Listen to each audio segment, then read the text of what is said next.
What up? Y'all already know what time it is. Y'all now tuned in with your guy, Joe T. D. Johns. And this is two grown men having a conversation. Yes, it is. Good morning. Great morning to you, my brother. How you feeling? Feeling invigorated. We're on a run. That's a big word right there. This is podcast 4 in the last 24 hours. Facts. Get to it. Getting to it, man. Get to it. How you feeling, man? Man, I'm feeling good, man. I woke up this morning back feeling a lot better. Okay. Out there pelvic thrusting a couple weekends ago. Took him out. Man, I woke up with a fire this morning, bro. Let's get to it. I woke up with man, we got one life to live, man. Only. Do it. And if we're not careful, somebody gonna be talking about the life we live. That's a fact. That's it. a fact. That's it, man. That's a fact. So I want to start this with just telling the people, man, be encouraged. Yeah. You know what I'm saying? Make sure you do something to bring that hope back you might have feel like you lost. Do something, you know what I'm saying, that challenges you. Yeah. Do the thing that you're afraid of. Man. Push on through it. That's been the theme for the last couple of days, actually. Yeah. It's all about pushing through, and like you never know when that thing that you're passionate about is going to reach people. Facts. And if you stop when you got tired, mm-hmm. your mission is incomplete, and you got to live with that. Facts. You got to live with that, and I can't live with that regret, man. This thing is teaching me a whole lot about me. It started off me in podcasting period, like to change me, like to be accountable for that change. Mm-hmm. That part is cool. I'm not done, but I don't need the podcast for the accountability anymore. Mm-hmm. But to see what it does for people, mm-hmm. whether it's 2 or 2,000, mm-hmm. I'm all in. That's what's up, man. All in. That's it. The potter up there that molding that clay. I'm with it. Molding that clay, man. I told a friend of mine a couple of days ago, listening to this person's biggest challenge is saying no to their parent. And I said, I'm gonna give you one suggestion. I said, just say no. That's your goal for the week. Your courageous thing because they terrified to speak their mind. And I said, you have to take that power back. What age? Same age as me, 38, 39, 39, man. And done dealt with a lot of parental entitlement, all their goals and dreams have been shaped by what the parent wanted. You know what I'm saying? Any idea that they've had, it's always kind of the driver. They always take the wheel and kind of steer them in a certain direction of what they want. They haven't made too many choices of their own. And I said, your courageous thing needs to just be no. And I'm saying that in every aspect. If you do something courageous that will bring you a sense of life and purpose to yourself, not because the crowd wanted you to do it, parents wanted you to do it, you worry about what your friends said. It could be something as simple as that, not just starting a business or getting a new job, or it could be something that's taking your power back from being a people pleaser. Man, I love and hate these conversations so much. Mm-hmm. Let's hear the hate part first. That was it. Okay. That was that was the extent of it. Because in my mind, I'm thinking of what my courageous thing is going to be. Did a few pop up? One that's been lingering for a couple years. Mm-hmm. Sponsorships for the network, for the podcast, for the content. I got sponsorship decks. Yeah. I've just been answering for people before I even ask them. Wow. Well, audience, we know what that means. I mean, we need to make it happen. Yeah, I'm talking like businesses, because you see it on other platforms where it's like, man, they, yeah. And it's not about. I was thinking like, man, I got to get traction, I got to get size, I got to get courageous, mm-hmm. I got to get them no's. Yeah. To the yes. Yes. I hate that. I hate sales for that very reason. I'm a marketing major. Yeah.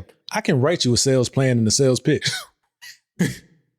I hate the process of it. Yeah. But you're either buying or consuming. Boy, hey, man, look here, man. Yeah, when I say I hate it is because I have to deal with myself on things that I love the business aspect of that. I think because I love to try to persuade. As do I. Like I wanted to be a lawyer. Wow. Like I like contracts was my life. So wording and interpreting, writing for a result and then interpreting for a benefit, like I all day. But for some reason, when it's like, hey, but throw me 10K with that. Yeah. Throw me 2K with that. Yeah. I don't. It's stupid actually. I've met a lot of people like that. The thing that I don't know what that is, and I almost said something that these people don't need to know. Okay. But like, I know. Yeah. You found out. Cool. They'll know soon. Cool. But yeah. Do your courageous thing. That's gonna be a side note. That's gonna be I'm waiting for that conversation. December 2nd. For my birthday. But that's that part. I'm talking about our conversation. Oh yeah. I don't care. Yeah, we most definitely gonna do it. I know. I don't care about the public, no. For sure. We man, you said something last night that was on my mind last night. Let's talk about it. How did you phrase the question? So it was something that we're considering a conversation from a reel that DeVal Ellis posted about teaching his sons, rearing his son, whatever you want to call it, to be prepared to take care of a woman that he wants to marry. And I think he was just saying, I think he said marriage or have a child with. So it was the whole argument of, should a man take care of a woman? So you got men on either side of the fence of that, and you got women on, like, who said you're gonna take care of me? It was interesting. And because I'm older and detached from like that being a consideration until now that I have children moving into that phase, I was like, man, me and my dad never really actually talked about that. My mom always worked, but it worked for them. And I don't think DeVal was actually saying she should never work, but you should be part of your preparation and deciding, like intentionally deciding to have a child with somebody and or marrying that person. This is what the preparation looks like. You should be prepared to handle this. What comes, all what comes with that. And I agree with that completely. In our culture, the conversation that surrounded by men taking care of women, it's toxic. It's not. Well, I mean, to an extent, it's negative. There's every variant of it. Yeah. There's every variant of it, and it's because I'm older and I came up. I hate that, but I really am. I'm older and I was raised old school. Yeah. Certain things are just normal to me. So when seems to be a contrast or a conflict in the public, I'm like, wait, why? What? How's it a problem if he's prepared to take care? I get the barefoot and pregnant thing. That I've never been a fan of that. Yeah, you know what I'm saying. But I don't know where it stops, and I'm glad I'm out there. I think it's interesting for that to be even a question in a man's mind to a woman that he really loves and she deserves, because most black men I know goal in life is to retire their mama. It's to take care of their mama. We see it that way. Right. But we don't see it. We see it up, we don't see it across when we talk about a partner sometimes. That's why it's interesting to me. You want to take care of your mama. You saw your mama struggles. You saw what she dealt with, whether you had a 2-parent household or not. It's something in your mind that you want to take care of your woman. Yeah. Your mama. So how is it that it don't transfer over to the woman who deserve it? Because you got to throw that out there, because they going to say all women ain't the same. We're talking about the woman, the one that you let get away, that you wish in your mind you done all the things the one that you with right now that deserve all the things. And even if you got little side, they don't deserve them pieces of you. We're talking about the one, cook, clean, nurture you, pour into you, that tough through, endure, put up with your nonsense, have went through your trauma, know your issues. No, we're talking about this woman. Brings value to your life. Yes. Why is it a question to take care of her to that extent? So in my mind, I think if you baby, you said bringing a child into this world or wanting to marry this woman, should you be prepared to take care of her in every aspect? Yeah, I mean, again, you question my lens because of where I'm at in life, but if you're going into it intentionally, absolutely. For me, am I dictating whether she can work or not? Oh, I've never that aspect. Yeah, I've never seen that. It doesn't resonate with me. If that is the case in a house where it works for both of them, go in grace. I don't, you know what I'm saying? But there's no, one thing I learned, there's no blanket approach to anything. Like even, I said it before, what I saw my dad do for my mom, it's a reference point. Yeah. It's not how I treat Keisha in terms of like basic principles like respect, honor, love, those things, yes. But the actual things, the dynamics of that house is not anything. Right. It was not all of the way that this house works. I guess would it depend on your person too? For sure. Because my granny, you wouldn't have been able to tell her not to work. You wouldn't even be able to tell her not to mow the yard or take out the trash. There was certain. Go ahead. Well, that sparked something in me because my wife is from that same kind of household where her mom would cut the grass if it needed to be cut. I've never seen my mom cut the grass. Not that she couldn't, and I've never seen my dad say, "You bet not." It's just they took on roles and did them consistently.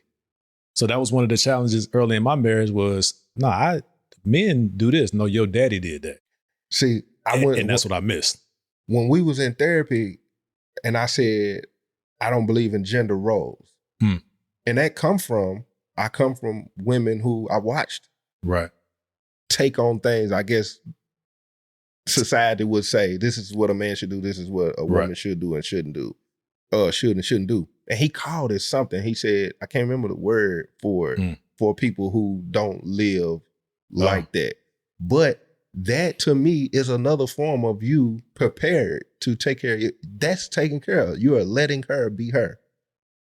In my opinion, you have to know your person. If you take away from it, you wasn't prepared. You tried to change like certain things about this person that took away things that she may see as value. I wonder how many people actually had that conversation before marriage, though. Because we certainly didn't. And she was around my family. I was around her family.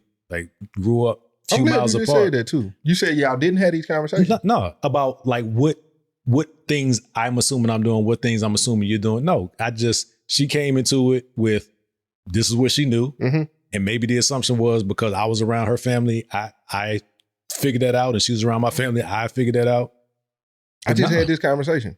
I was wondering if there were conversations being had from people with experience of what to look forward to, or just giving some advice, some insight, or was it just based on you were here, you saw certain things, I assume you should know the things that come with this, the possibility of things that could happen. It's dangerous, man. It's dangerous assuming if whatever your scenario was, mine, I can only speak from a 2-parent household because that's what I know. So I don't front like I know anything else. But it was a dangerous assumption, which I thought was a reasonable assumption to assume that this is like what I saw is how it is how it goes. You know what I'm saying? And it would be appreciated the same way. If I'm cutting the grass, the kitchen probably should be clean when I'm thinking like that because that's what I saw. Now my dad, it wasn't like so hard and fast, but he would vacuum too. Like it wasn't like he only did macho stuff and people have whatever.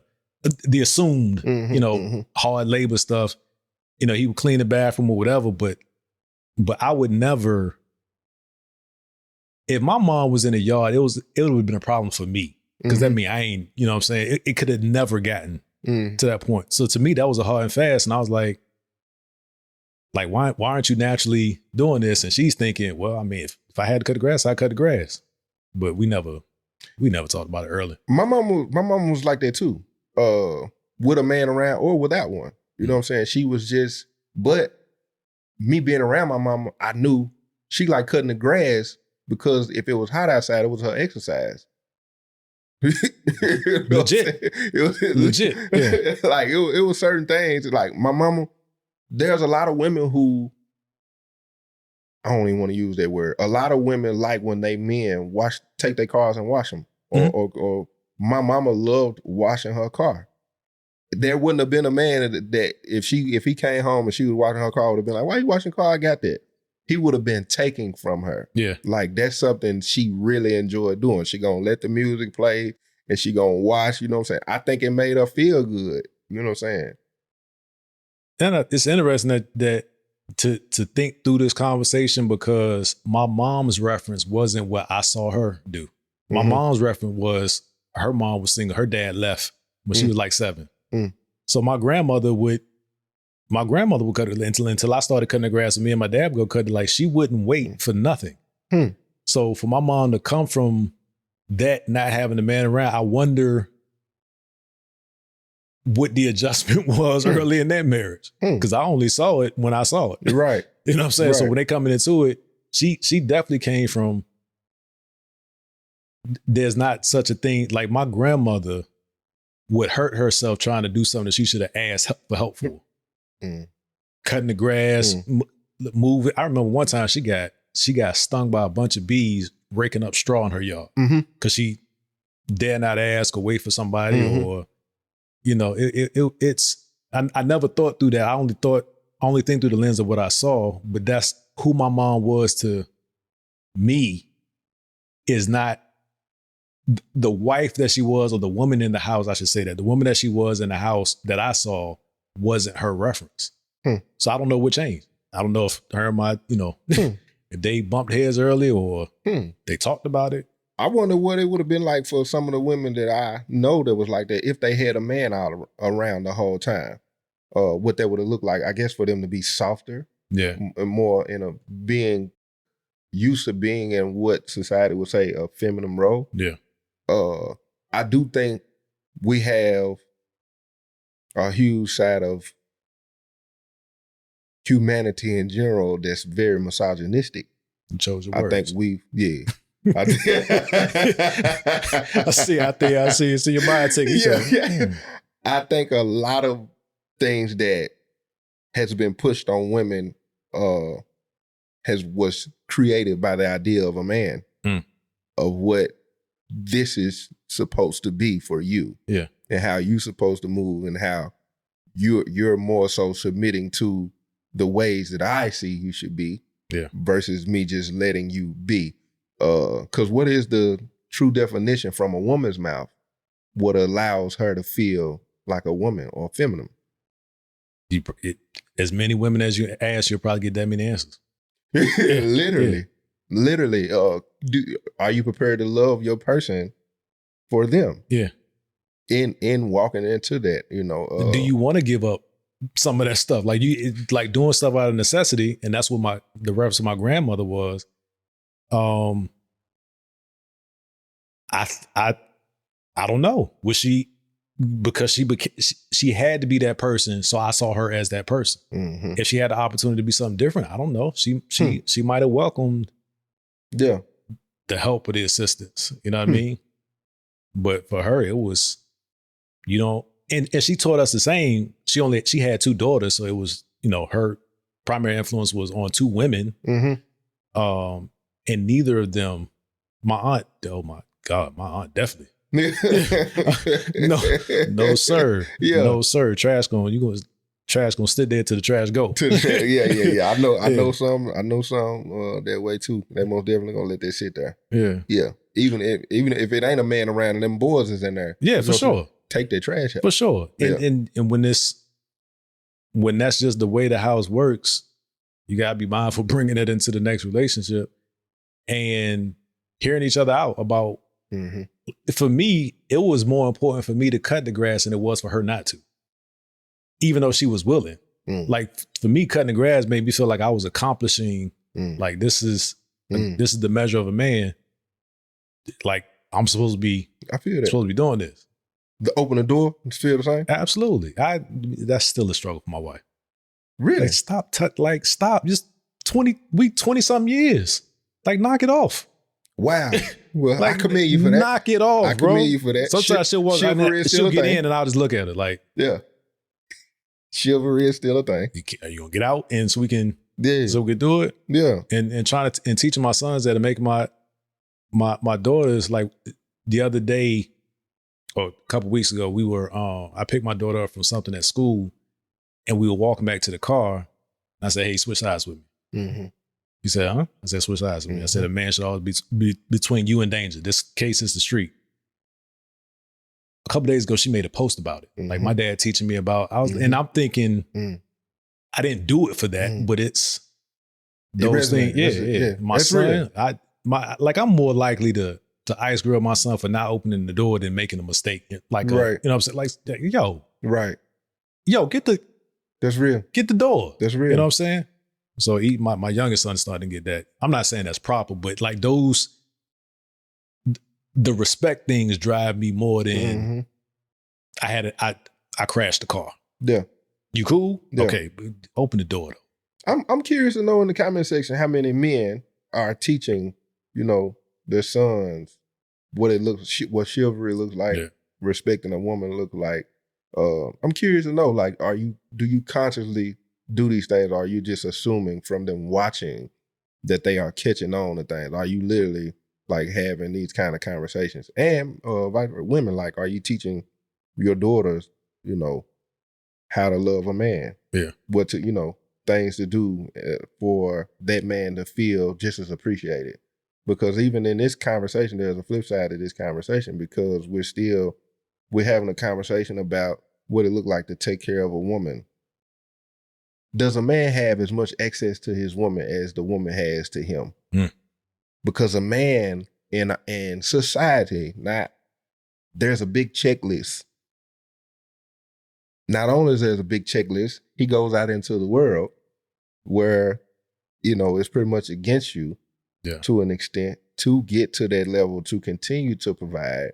One of the reasons why I think God created us to think so rational, because I'm sitting over here trying to think how to continue to take care of my family. Right. A lot of the emotional things I ain't concerned about. I'm trying to figure this out. Yeah. So we good longevity.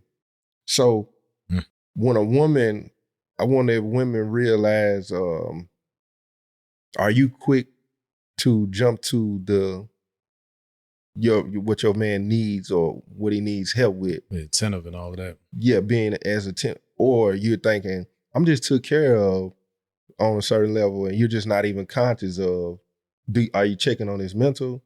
Do you try to help him with things? Yeah. Do you try to help him with his creativity, ideas? Do you want to, build with him? Or is it just, my man got me. My man gonna take care of me. But if your friend's having a birthday party, you go all the way out. Your man birthday. 30-day planning. Yeah. Are you, you know what I'm saying? Even when it comes to the kids, like the way you tend to the kids, and I understand kids are high up on the totem pole, but do you stretch yourself that way when it comes to your man, when it comes to mending things? You know what I'm saying? Like, do you really, and I don't even want to use the word submissive. Like, does he deserve some level of submissiveness? Yeah, submission. Yeah, that's an interesting. There's so much to that, because like when you said, does he deserve? That's what I was kind of going with. Like, if he's demonstrating that he is doing his best to provide you what you need in every aspect that he can touch, right? That he can contribute to. That it should be reciprocated for sure. I think a lot of it is driven by communication or lack of, because I wouldn't be quick to say, hey, I feel like this. Okay. I feel this is one way. Right. And sometimes when you do have those conversations, you realize all the things you didn't see going on with your partner. You know what I'm saying? It's like, hey, I'm actually sick. I can't, you know what I'm saying? Like I've been suppressing the issues going on with me, and it looks this way to you, but here's what's really going on with me. So I think it's that has been my downfall. Yeah. Like for a good portion of my relationship with my wife is assuming things, not saying things, and then reacting to what wasn't said and what I assumed. Not letting her in. But once you become a thing in my head, it's fair game for me to treat you that way. That's how it was. I feel that. That's how it was. So and we typically see what we're not getting more than anything else because it's front of mind. Mm-hmm. You know what I'm saying? Like if something is left in the same place for 3 days at a time, you notice that. Yeah. You might not have noticed the 95 other things that are put away. Right. You just keep seeing the thing that's front of mind. I said something like that the other day. I just was like, I'm sad. You know what I'm saying? And the crazy thing, it took me a lot to say it. I'm thinking like, how it took, I said it in my head 100,000 times before I could get it out. Right. You know what I'm saying? But I was like, why you can't just say it? I kept asking myself, because you're in a place right now, somebody needs to minister to you. Somebody needs to encourage. Somebody, you're thinking like you've always thought about it. I'm going to process it. I'm going to come out of it. I'm going to be good. But why not allow that space? Yeah. I just said it real fast. I'm sad. Boom. What you got? And the response was, that's okay. Didn't even nothing else have to be said. Diffused the whole. I felt relieved immediately. Yeah. You know, a conversation was had. You know what I'm saying? Like, where is this coming from? But and it helped me process things better. You know, allowing it in. Yeah. But I agree with you. A lot of things is on men communicating things. Man, I put up a post the other day that said, seeing a man actively healing and then suggesting that he should have never been hurt in the first place is wild. How do we win? Exactly. I'm going through this. Well, if before you went through this, you didn't go through this, everything be, of course. Right. If I never made a mistake, no mistakes would be made. Got it. Thank you, Sherlock. Right. So going back, like, do I have just as much access to you? Men are most definitely more so the problem when it comes to hurt, trauma, pain, mistakes, as if, you know, it can't be on the other end. And other things too. But should my wounds be tended to? Should my reassurance be tended to just like yours? Yeah. It don't have to, and it don't have to make me feel like I always need, like, you a man, like you. But do I deserve some level of it, consideration? Do I deserve a certain level of mindfulness, you know, to check, not to say, well, he you know. I think we got to do a better job of training the woman that is for us how to deal with us. Because if, like for me, things would get to a point and now there's nowhere else to go. It can't expand any further. This thing gonna pop, or we got to do something. Mm-hmm. If over time I was allowing the space, like, hey, I'm off today. Me waiting to a point where it got beyond me wasn't fair to her. Because now I'm gauging, can you help me at this place I can't even help myself? And you haven't even known. I've been dealing with this for 3 months. That's heavy. So now I got 3 months of frustration built up, thinking that I can't talk. And they're like, let me go ahead and talk to her. Dang. And if you say, I've been dealing with, why didn't you tell me? That's not the response we want. But it's like, from the other perspective, it's like if the faucet is dripping in the bathroom upstairs, I don't go in there every day. And then I see it, and like, man, that thing been dripping for it's been dripping for like the last couple months, man. Now the wood is damaged. Now we got to get a new, you know, like why you ain't say something? Right. Yeah. It can still be repaired, but it's costly. It's more time. Yeah. For me, I don't know. Sometimes it'll be a simple fix. Sometimes it'll be a simple fix. Did you see any of the Keisha Kior and Gucci Man interviews? On Breakfast Club? Yeah. I made a post about it. I didn't watch it. I seen the snippets of it. But I saw so many women come out and basically said she was his handler and she was, you know, all kinds of weirdness. If you only watched a series of clips I can understand the narrative. Yeah. Not that I agree with it. I can understand the narrative. But if you watched it in its entirety, I didn't get that she was shutting him up and talk. I get that she understood who he was and what he had been. Like, I've been there. Don't crash out. Right. I could let you crash out to prove to everybody that I'm not controlling you. But how does that help you or us? Yep. I watched the whole thing. Yep. But it's man, people gonna feel away. Yeah. When I made the post about it, I was like, she was being a wife. Because I can sympathize with, I guess I can, Gucci's lifestyle before now. Right. I come from, it's going to take a certain woman to understand, like, we can be somewhere and a certain thing that she know, and she could probably be like, babe, don't look over there. Yeah, because don't even worry about that. We'll never see this person again. No, you ain't even got to, you know what I'm saying? There's certain things I may need a handler for. Right. You know what I'm saying? Right. Same thing with your woman. I think that's what a partner looks like. You know what I'm saying? Your partner should look like protection. Your partner should look like, they your eyes when you can't see, your ears when you can't hear, your line when you don't know a boundary. You know what I'm saying? Come on back. Yeah, pull you back. You know what I'm saying? I think that was, I guess, an extension of what I'm saying. And the original question, are you prepared? Vice versa, for who that person is and what this looks like for us, and having just as much access to your woman as your woman does to you. Does your sacrifice equal your expectation? Yeah. Like you That's got a loaded one. you got high expectations of me, and I'm saying I'm willing to meet them, which causes me to sacrifice some stuff.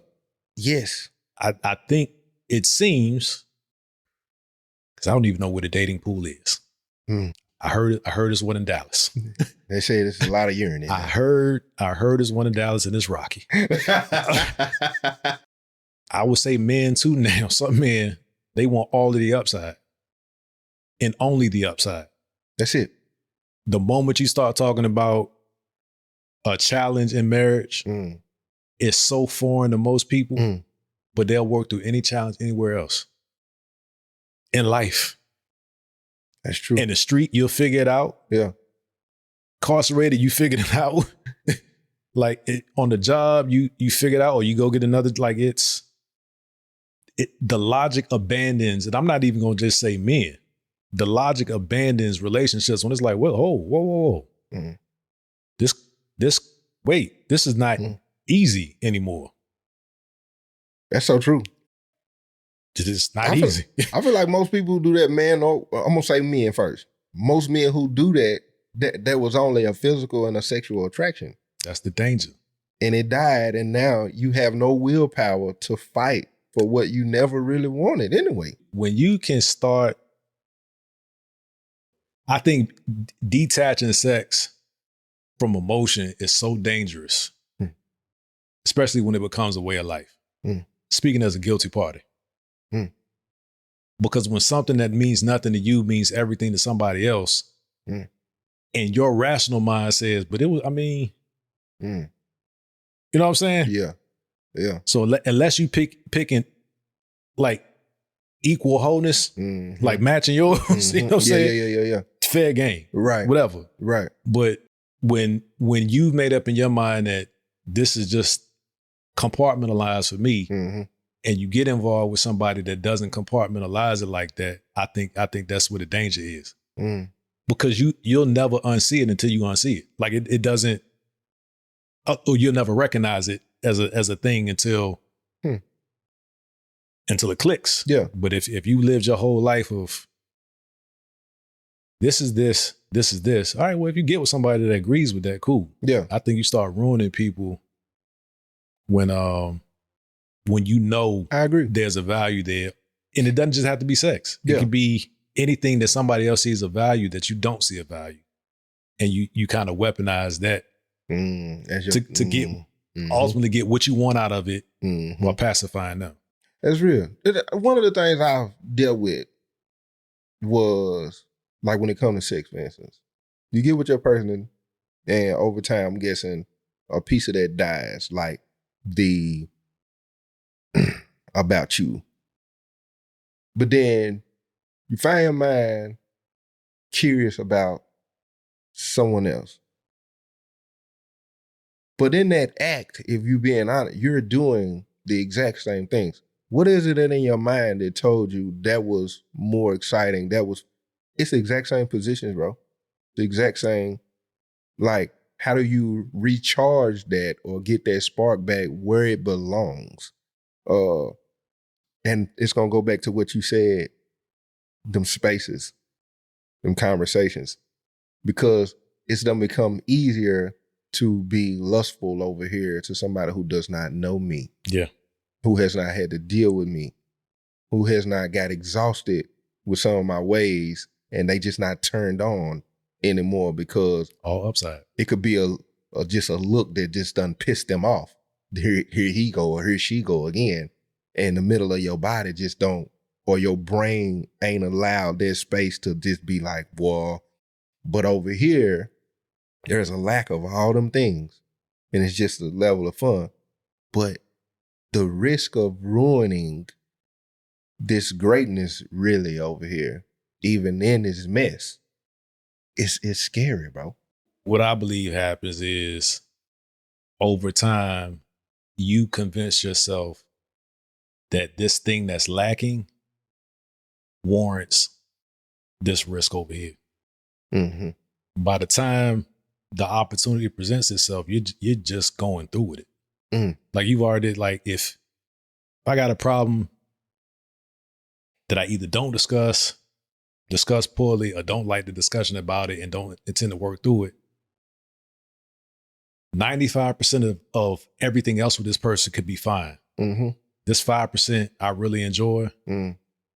So I'm going to keep the 95 cool. I'm going to just go over here for the 5%. Mm. And then the net, then I'm whole. You know what I'm saying? Mm. By the time you rationalize it in your mind, when you see it, yeah, your conscience does nothing because your conscience has already agreed that this is how we moving. And justified it. This is how we moving. So I believe a lot of time the act is just confirmation to yourself, right, that you deserve this other thing. Yeah, that ain't good. That ain't good. Going back to the conversation we were having last night, want to accomplish that in my mind, the things that are impossible, like all the men in my family, the lack of self-control is major. Yeah. Women too. You know, I suffer from it. You know what I'm saying? Still do to an extent. I ain't saying it's something that's a battle I want to fight. You know what I'm saying? Like no other. Yeah. Because it pisses me off to have any kind of conversation with myself like I can't overcome, because that's a lie. I hate them kinds of walls that I feel that like I can't see over. Like I fight them things. Like I don't run from them. The things I run towards more than anything. Yeah. The thing that I know I struggle and fight more than others. You know, them other ones. You know, they ain't hurdles no more. You know, I can deal with them. But them kinds of conversations, I know it's crippled me at times financially. A lot of wasted money. Even when it comes to time, because I'm prepping to use my bread to get, it's a lot of love has been bought on the basis of lack of self-control.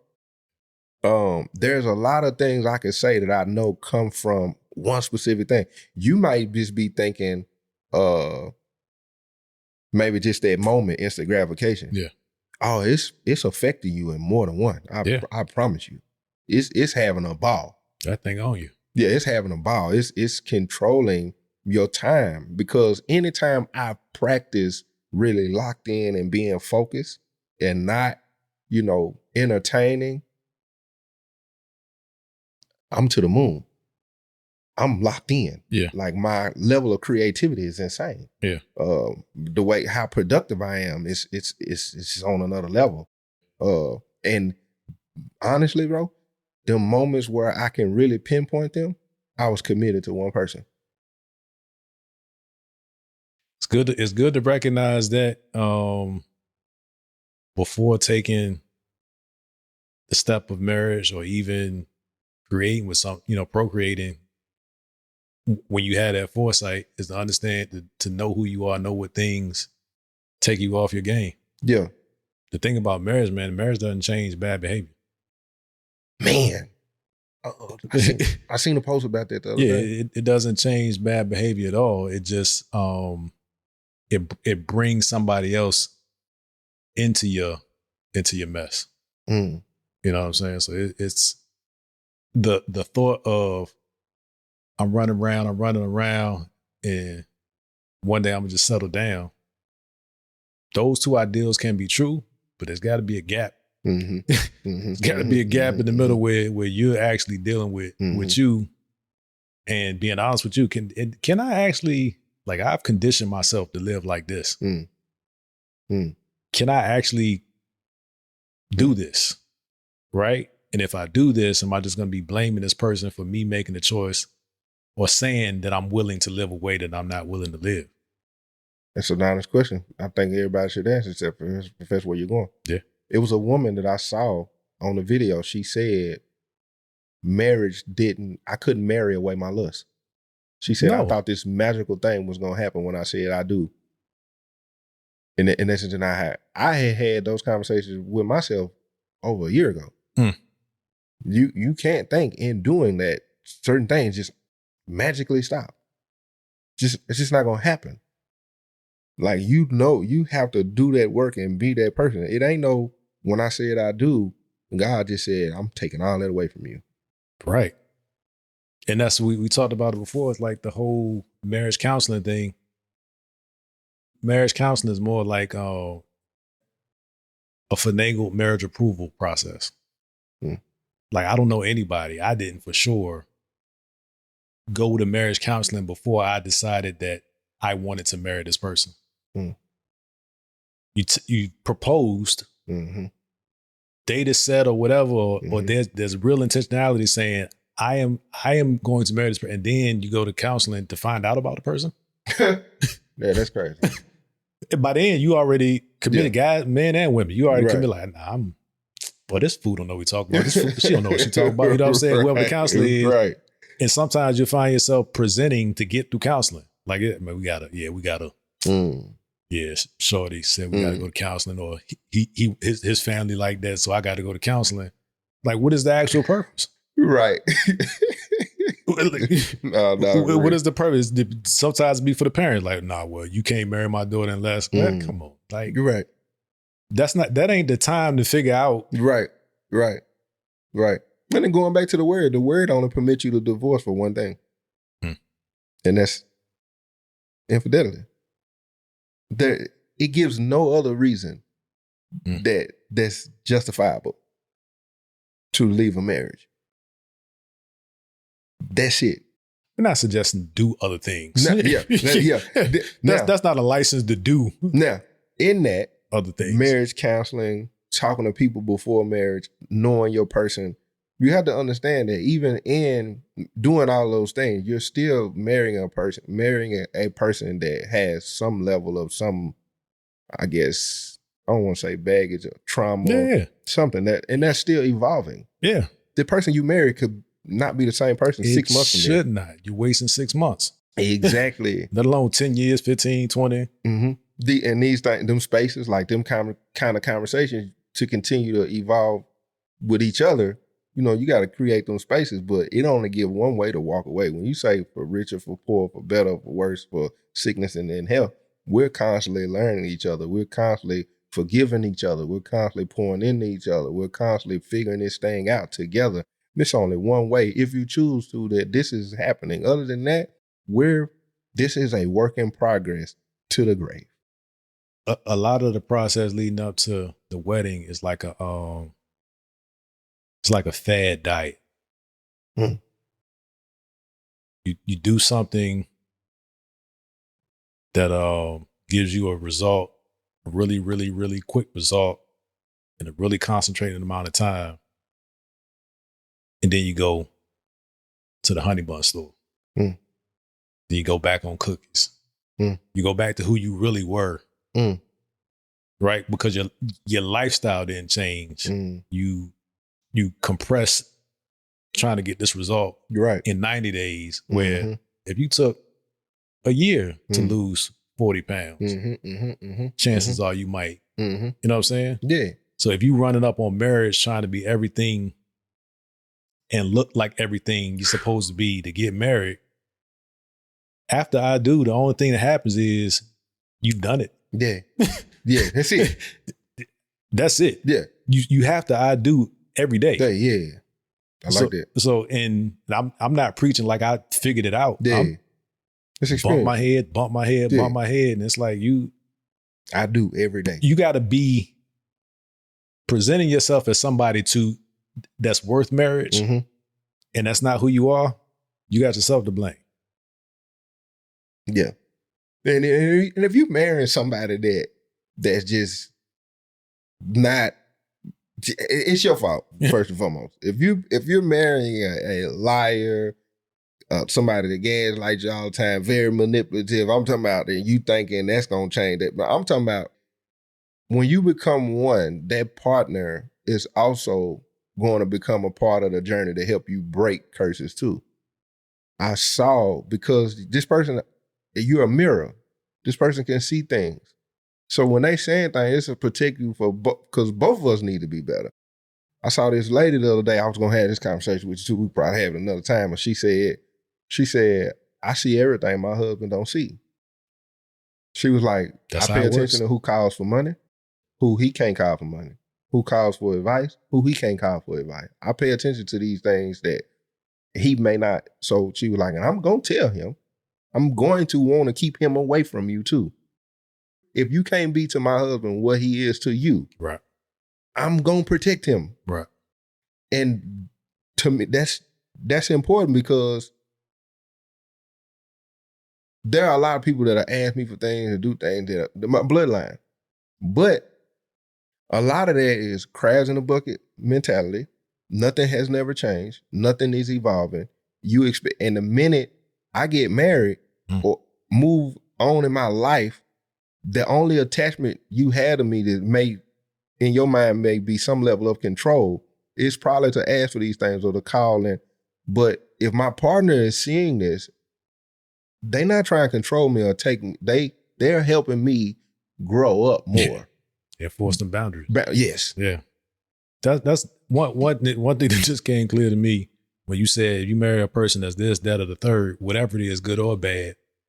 Marriage typically makes a person more comfortable being who they actually are.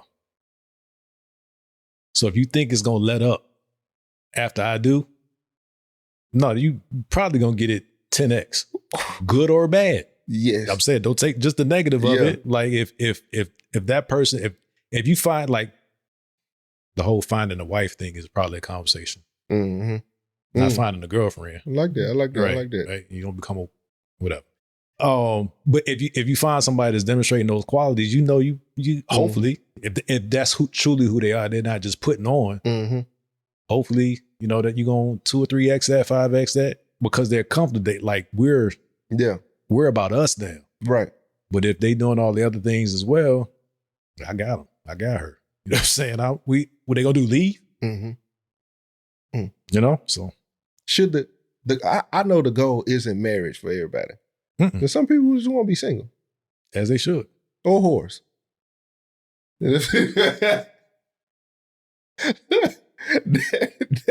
That to I me, can identify, I can't promote it. That's crazy to me. That's all. That's weird to me that as a man, you don't want to ever get to just that one. I don't know why. It's just me. I'm wired that way because some of y'all just want multiples all your life. I met my wife when I was 16. Yeah. I knew it. At 16? Y'all heard it, man? I was shooting people at 16. I was shooting jump shots at 16. I didn't get shot at until 18. 17, actually. I think you told me about that too. 17, actually.